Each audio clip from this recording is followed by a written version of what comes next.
Hello, welcome to my class. Today I want to teach you a very important concept in calculus, the concept of limits. So I'll be teaching you how to compute limits at infinity. And that means I'm computing limits of the function f of x as x tends to infinity or as x tends to negative infinity. So in the explaining you realize that there are various methods of computing such limits. And the method will depend on whether you're dealing with a polynomial or a quotient. So let's look at examples. Now, so here is our first example. And the first example, we have polynomials. So we want to see how to compute these limits. For example, in the first case, as mu tends to infinity. The second case, as x tends to negative infinity. And then the third case, as mu tends to negative infinity. Now, whenever there is a polynomial like this, to compute this limit would be, first of all, identifying the highest power of mu. I'm referring to this first example. So the highest power of mu is 5. So that means we will factor out mu raised to 5 out of this polynomial. Then come up with the two polynomials and find the limits for each of them. And then the product of the limits shall be the limit for this question. So let's look what am I working. So for this polynomial, I've already said we will factor the largest power of x or mu, whichever exists. So in the first case, I have 3 mu raised to 5 minus 2 mu raised to 3 plus 5 mu. Mu raised to 5 is the highest power. So I factor it out. So to factor it out, I'm just, I come up with these two equations. And then let me just go back. So I factor out mu raised to 5. So that means mu raised to 5 would go into 3 mu raised to 5 3 times. And then I also divide it here. I divide it into 2 raised to 2 mu raised to 3. So in the first bit, let me just write what I did. I do not have my pen today, but I'll try and try to write here. I have 3 mu raised to 5. So I'm just asking myself, if mu raised to 5 were to go here, what do I get? So you discover that mu raised to 5 will cancel with that, and you have 3. That is why I have this 3 here. And then in the second place, I have 2 mu raised to 3, then divided by mu raised to 5. So when I divide by mu raised to 5, this will go here, mu raised to 2. You know, I'll be subtracting the powers. Because if you want, you can do this. You can do this. You can do it as 2 mu raised to 3 out of, okay, let me just simplify it. Let me just simplify it for anybody who doesn't know what we are doing. When you talk of mu raised to 3, mean mu times mu, and then again times mu. And then what is in the denominator? We are dividing the, so it's mu 5 times. Mu times mu times mu 5 times. So I'm multiplying. This 3 would cancel with this. That divided by mu square. Mu times mu square. That is why I have 2 out of mu square. Then plus, this one is 5 mu, and then divided by mu raised to 5. Divided by mu raised to 5. So you can see that this mu would go here, mu raised to 4. So that is why what I get here. We separate these two. We multiply, we expand with our limit. So when we expand with our limit, we shall have the limit of mu raised to 5 as mu goes to infinity. times the limit of what is here. 3 minus 2 out of mu raised to 2 plus 5 out of mu raised to 4 as mu tends to infinity. Now, this part, I'm taking 2 divided by mu raised to 2. So mu, if I replace mu with infinity, so what I'll be having is this 2 out of infinity square. And infinity is a very big number. That means I'm taking 2 divided by a very big number. And so that comes to 0. 2 divided by a very big number, it will be 0. As mu goes to infinity, this value becomes 0. And the same to this, because it's 5 divided by a very big value. So again, that will go to 0. So what I then have, what about here? It's mu raised to 5. Mu raised to 5. And then this other part. Okay, this is mu raised to 5. The limit of that as mu goes to infinity. As mu goes to infinity. So that means I have infinity, which is a very big number, raise it to 5.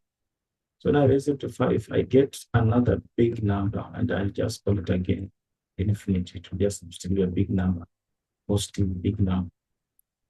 Now, so this part, therefore, gives me that infinity for the reasons I've explained.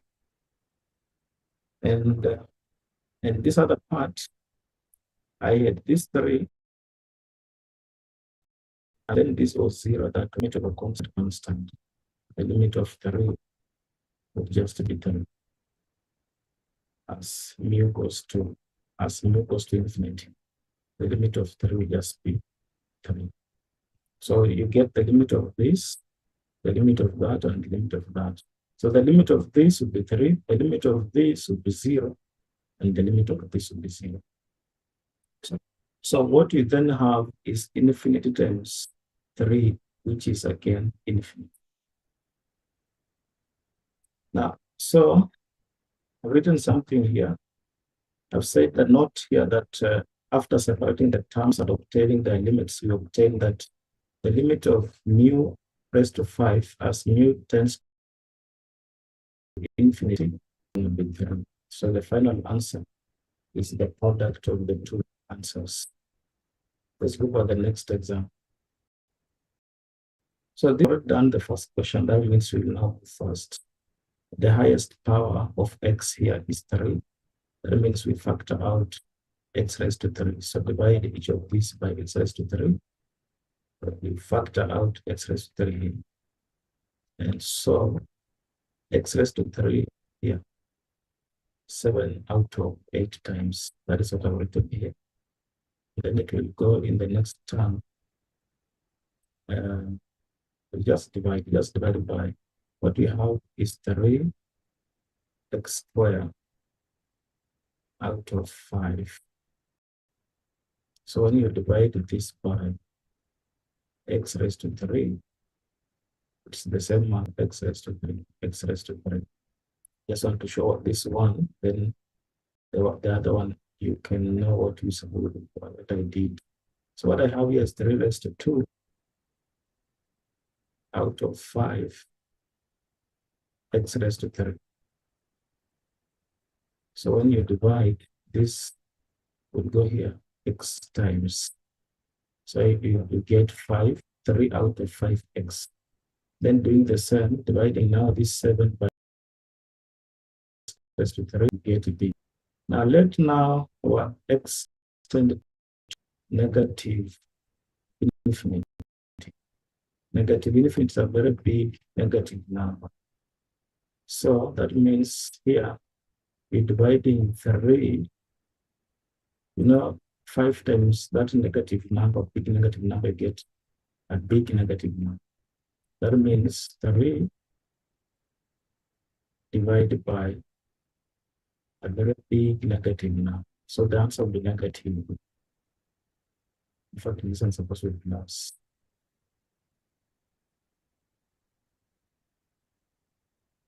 When you put the limits, or I've not put the limits, so Okay, separated here. Separated first of all. So we separate, we have this, which is here, and then this, which is in this other part. Separate into those two parts. Now this part is negative infinity raised to 3. So our x becomes negative infinity. And that is what you get when you raise a negative number to an odd power is negative. That means you'd get negative infinity. That's what you're seeing here. And here, the limit of a constant will be that constant 7 out of 8. And the limit of this will be 0. And the limit of this will be 0 because you're taking 7 right by a very big number. So that is why I say it becomes 0. So the limit of that, of this to become 0. Now, so I have negative infinity here, then times what I made, which is 7 out of 8. This you get a negative number, which is infinity, negative infinity. So that is what you get when you multiply. Let's look at the other example. So now we know what we're supposed to do. Now, in the other example, it's the same thing. Mu raised to 4 is the highest power here. So you factor it out. So when you factor out here, divided by mu raised to 4, you remain with the negative 7. Here, divided by mu raised to 4, you remain with the 2 out of mu square. And then this one divided by mu raised to 4, you get 0.8 out of mu cubed. So you have this, and then you separate them. Separate these two. So you get the limit of this part and the limit of this other part. And now we know what is happening here. We are taking a negative infinity raised to an even number. So that gives you a positive. This negative now disappears because of this even number. And what you get is infinity. What you get is infinity. And then this other one, again, this will give you 0. This will give you 0. You remain with the negative 7. So infinity times negative 7, you get a negative number. And that negative is infinite. It's negative infinity. So that is here. Now let's look at examples where we have fractions. Because this example, we're looking at polynomials. And I had told you at the beginning that the method of evaluating or computing limits will depend on whether it's a polynomial or a fraction. So I want us to look at what if we are given a fraction, we are asked to compute limits. What will we do? So the first example is this. Now, again, there are various methods for computing if you're given fractions, but I give you the one I normally use, and I prefer it because to me it appears simpler than the other methods. So what I do, I look at the denominator and identify the highest power, just as we did in the previous example. So I identify the highest power in the denominator, and then I factor it out of the numerator and the denominator. So in this case, the highest power in the denominator is x raised to 4. So I'll factor x raised to 4 out of the denominator and also factor x raised to 4 out of the numerator. Just factoring out. So when you factor out of the numerator, so I'm dividing the entire equation by x raised to 4. So this part by x raised to 4, you have 3 out of x. You have 3 out of x. In this other part, there's a plus here. I do not have my pen today, so I hope you are seeing. This other part by x raised to 4, you have 2 out of x squared. And this other part divided by x raised to 4, you have 9 out of x cubed. So I have factored out of the numerator, x raised to 4 out of the numerator, also factor it out of the denominator. So divide this by x raised to 4, you have 6. and divide this other part by x raised to 4, we have 5 out of x cubed.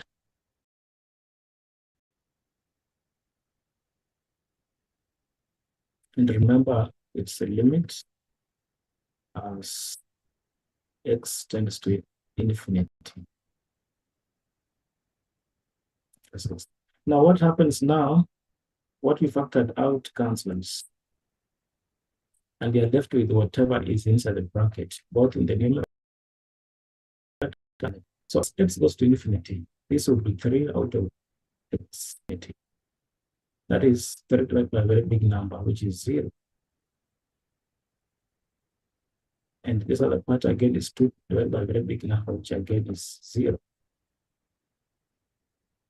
And this other part is again 0. What about the denominator? We have a 6. Limit as this is the limit of a constant, which is the constant. And then here it's 5 divided by infinity, that is 0. The answer that you get is 0 out of 6, which is just 0. So that is how you do that. And now let me show you the working. I was just explaining. Of course, that is how you do it. And that is how I did. Let me show you now the working that I had already typed for the sake of this presentation. So you can see I had said in division, we identify the largest power of x in the denominator and factor it out of both the numerator and the denominator. In this example, the largest power of x is x raised to 4. So when you factor out and the word factored out, this is what you are getting. Then you cancel whatever is out and you add. That is the result. Let's look at the next. We identify the highest power of the denominator, which is a mu cubed, and you factor it out. That's what I'm doing. That's what I'm doing out. So, and out of the mu cubed to go here twice. Go there twice, that is the 2 you're seeing. And it will go here 5 out of mu. 5 out of mu, and that's what you're seeing. What about here? Let's factor it from the numerator. Divided by mu cubed. You have mu. This one you have 3 here. And you have the negative 7 out of mu. Then cancel this. Cancel that now. Yes. Well, I cancelled in this step. So when you cancel it, and then now let the limit tend to infinity. So the mu here becomes negative infinity. Constant, the limit of the, and this one is negative infinity, which is 0. And what about this? Is a constant. The limit of a constant remains. So it remains 5 divided by constant infinity, which gives us 0. Then you just find out, you just sum and divide. So you know that anything added to infinity, anything added to negative infinity, what you get again is negative infinity. So in this case, I have negative infinity plus 3 minus 0, which is negative infinity. And this one I have 2 minus 0, which is 2. So you have negative infinity out of 2, which is just negative infinity. So look at the next example.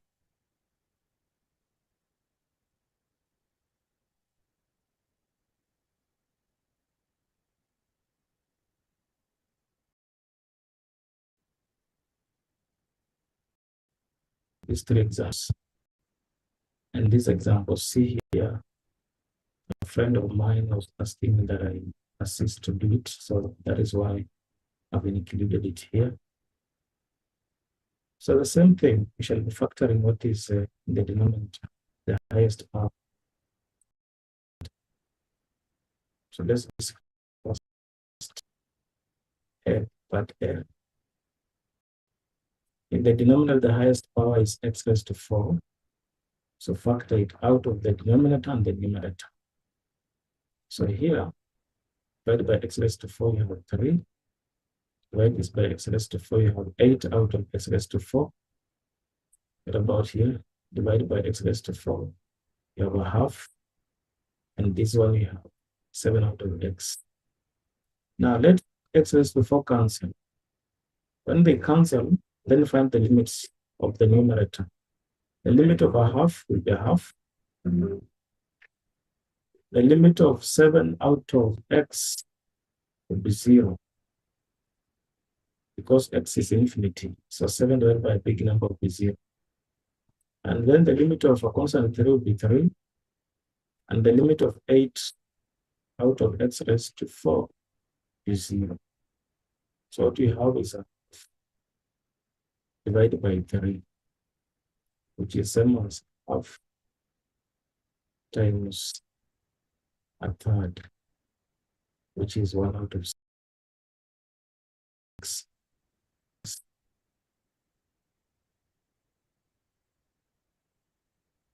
So let me just erase. That is how you work out this, and that is what I did to get 1 out of 6. 1 out of 6 is my position. Let's look at the other one. Let's look at this example. The only difference is that x this time is tending to negative. Power of x is x raised to 4. We factor x raised to 4 from the denominator and from the numerator. And I know you can do that. That's what you get. After cancelling it, then cancel x raised to 4. You have including a limit. Limit as x goes to negative infinity. As x goes to negative infinity. Include it. But what you notice is that whenever you are dividing with the negative infinity, answer is 0. And whenever you are dividing with the positive infinity, again, the answer is 0. So here we divide by infinity. 7 out of infinity will be 0. 8 out of infinity will be 0.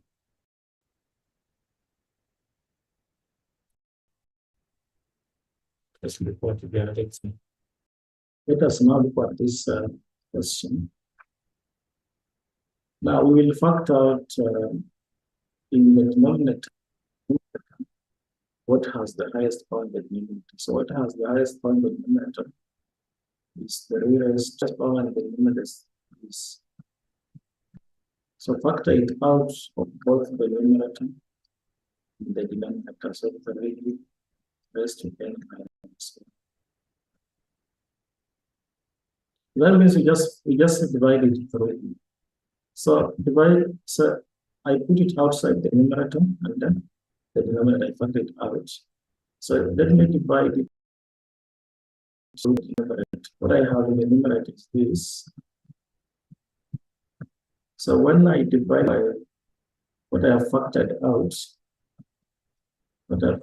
is this. And you will see very good indices here. If you use the law indices, which says that a raised to n divided by a raised to n is the same as it's a raised to n minus n. So that is the law indices we are using here. So that I get to be 3. Now then the power in the numerator is this. Then I subtract this from this. I subtract that. So I subtract as 1. So when we subtract that, what we get 3 raised to n minus 1. Then let's open this bracket to minus n, then plus 1. So n minus n is 0. Oh, this was plus 1. Plus 1, then minus n plus 1. So n minus n is 0. So I'm left with the rest. This 1 plus this 1 is in the rest. That's what I want to do. Then now take this one, 9, and divide it by 3 raised to n minus 1. You get this what I've written. Now let's come to the denominator. Let's come to the denominator. We have 3 n minus 1 is then divided by what I factored out, 3 n minus 1. So again, using that same law of indices, it's 3 n minus 1, then minus what is in the denominator, which is n minus 1. This gives you 3 raised to n minus 1 plus n plus 1, which gives you 3 raised to 0.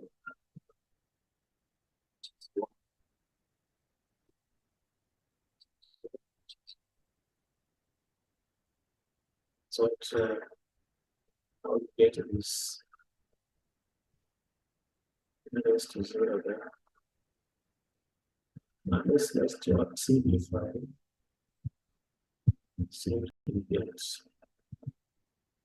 So in our bracket, you have, and then in the denominator, you have 3 raised to 0, then this. Now this is just 1. This is the one you're seeing here, and then this is 9 and 0. So you know that is equal to 9, which is less 9. So let's look at this example 5. Example 5, we are evaluating limits as x tends to negative b. Now, what is interesting and different from the other examples is now the square root. We shall be factoring out the highest power of x from the numerator and the denominator. That means the highest power of x here, this denominator is 1. So we need to get an x outside this square root from this numerator. So first of all, what we shall have, if you see this, we can simplify what is inside the square root by factoring out x squared. So when you factor out x squared, this numerator, what you get is 4 plus 5 out of x squared. 5 out of x squared. Then our number is plus 7. Now, what we know is that if you have 25 times 6, let me say times 6, for example, everything under the square root is the same as the square root of 25 times the square root of 6. So we use the same reasoning for this. It's the same as the square root of x squared, which is just x. Then now the square root of x squared is both plus or minus x. Plus or minus x. And then we still have 4 plus 5 out of x squared.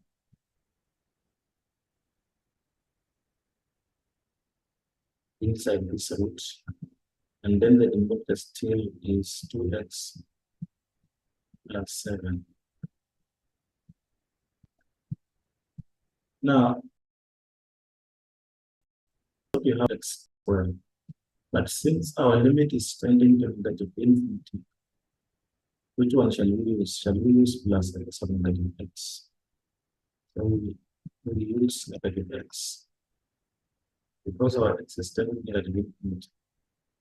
So our square root of x squared which gives us two values. We're going to use all the two values. We choose the negative x part because of our limits, where our limit is statement. Now, so we now managed to factor out x out of the numerator, and we also have an x in the numerator. So then, as we've been doing in the previous examples, we factor the highest power of x in the denominator, and then also factor it from the numerator. So when you factor it from the denominator, divide the whole denominator by x, so what you get is 2 plus 7 out of x.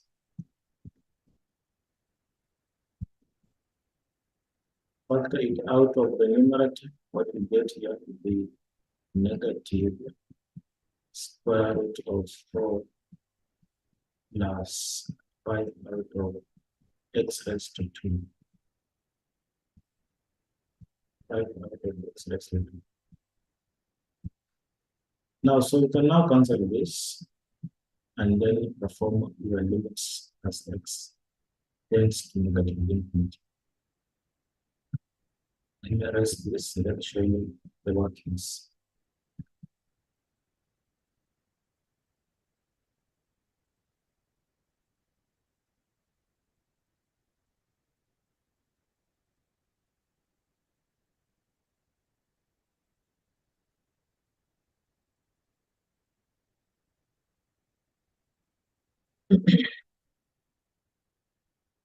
So our working is this, just as I had already explained, I'm getting x, factoring x out of this root. And so this is what you get. So you get here, the numerator and the denominator. So what I say, if you're given this element and it has a square root here, begin by simplifying inside the square root. So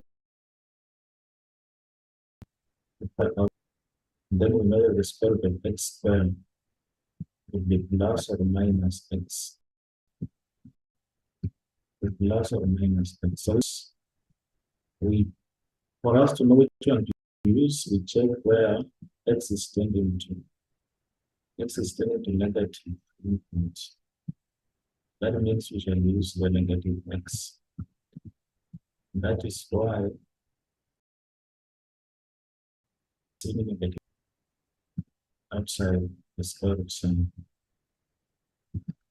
Now, after that, after simplifying the square root, that is when you now factor out the highest power of x in the denominator from both the numerator and the denominator. So the highest power of x is just x raised to 1 and 2. Factor it out. So when you factor it out, what do you get? That's a step up shown again. X minus. That is this minus. Let me just erase this factor.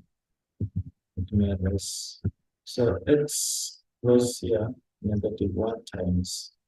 Then x goes into 2x twice. Then you cancel this x. We're left with what is inside the bracket. Then take the limits as x goes to infinite.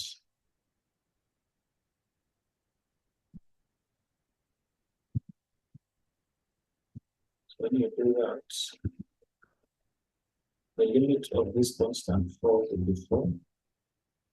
Then the limit of 5 out of x squared will be 0. This part will be 0. And this other part will also be 0. And then this one cancels. So what you get is there for this, which is with 4 out of 2. And that gives you, is this negative here? So this gives you negative 2 out of 2, which is negative 1.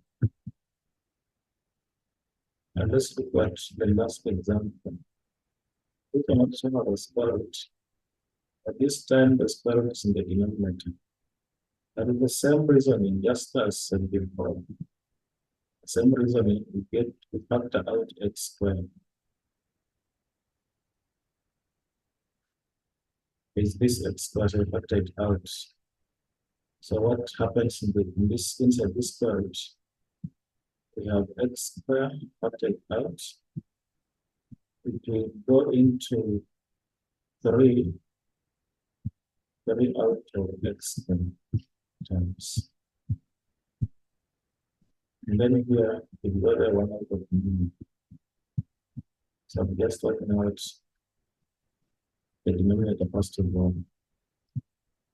Now, so the square root of this x squared again is plus or minus x. And then we check where x is tending to. X is tending to infinite, positive infinite. So that means we shall choose the positive x, not the negative x. That's what we are seeing here. Positive x. Then we are left with this inside the square root. Our numerator is still the same the way it was. We not touch the numerator. So now what follows is to factor out the highest power of x from both the numerator and the denominator. That's what follows. We factor out this x.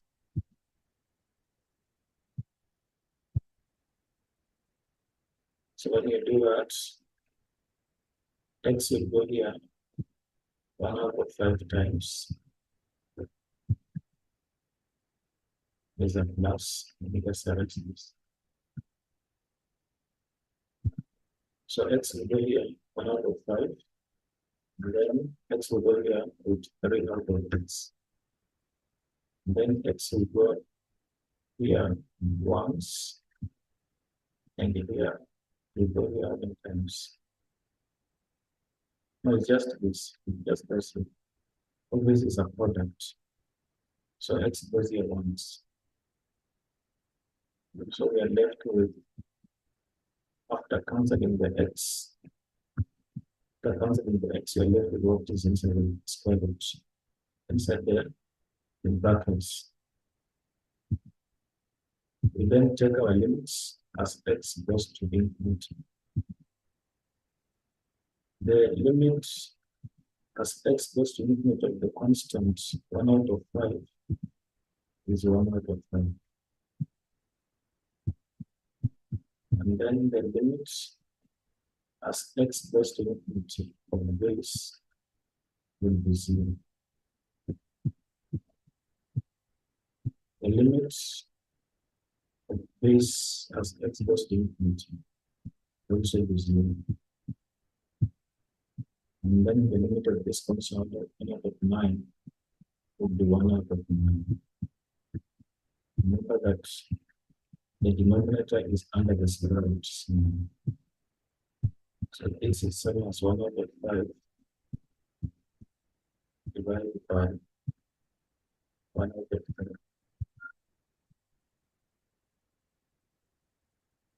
Which is same as 1 out of 5 times 3 out of 5, which is 3 out of 5.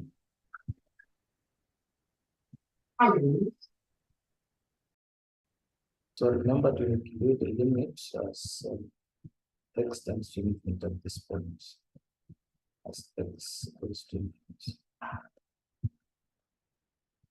So the result to this question there first, 3 out of 5, and we've seen how we've done. And that is how we compute limits at infinity. Thank you for watching.